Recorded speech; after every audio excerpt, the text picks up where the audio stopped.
suis Anaëlle Le Trémy, UX designer chez Intuiti. Je suis Nabil Talman, directeur d'études au sein de l'agence Intuiti et j'ai animé l'atelier sur la fresque de la connaissance client avec ma collègue Anaëlle Le Trémy. J'imagine que l'IA va transformer nos usages en automatisant un certain nombre de choses et en même temps, je pense qu'elle va quand même prendre du temps pour prendre toute la place et elle ne prendra jamais toute la place à mon avis. On aura toujours besoin de nos cerveaux pour réfléchir. Alors, l'évolution du design à court terme, on parle beaucoup d'IA, je pense que lui il doit rester très humain. Il doit être en effet dans l'écoute, dans l'empathie, dans la collaboration, dans la coopération, si je peux citer Olivier Amand, plutôt que dans la compétition et la performance, même s'il y a des indicateurs que les entreprises doivent suivre. Il y a l'humain qui doit être hyper présent dans les démarches et dans le positionnement du design demain. Donc la facette humaine, interaction, animation est très importante selon moi.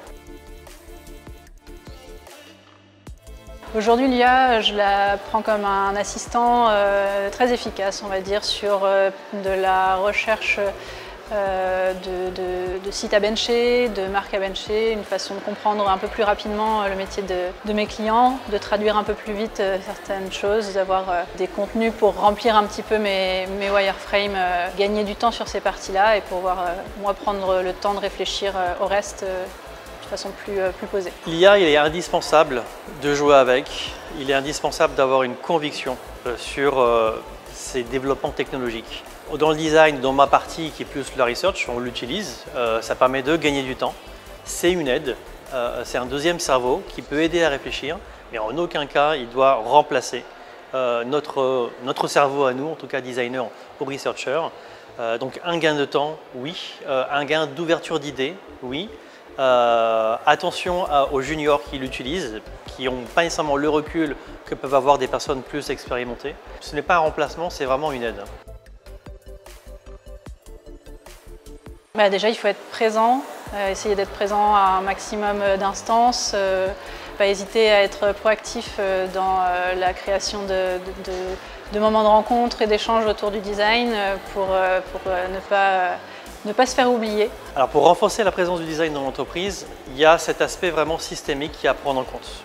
On en parle de plus en plus aujourd'hui avec les limites planétaires que nous franchissons, avec les limites en ressources, les impacts sur l'environnement, les impacts sociaux aussi. Et donc aujourd'hui, cet aspect systémique doit être pris en charge, en tout cas, où le designer peut le prendre en charge pour bien faire comprendre à une entreprise que de désiloter. Donc le système, c'est au-delà de son propre service. Et puis aussi, c'est sur son impact sur l'environnement, sur les partenaires. Et l'aspect systémique, c'est indispensable pour voir au-delà du produit ou du concept que nous faisons aujourd'hui. Et on n'a plus le choix aujourd'hui de ne pas voir ce qui se passe à côté des services et les effets indirects. J'ai suivi un atelier tout à l'heure sur l'effet rebond. C'est impossible de passer à côté de ça aujourd'hui, ne serait-ce que pour la pérennité de l'entreprise. Pour qu'elle reste aujourd'hui debout et résiliente, il faut qu'elle prenne ça en compte.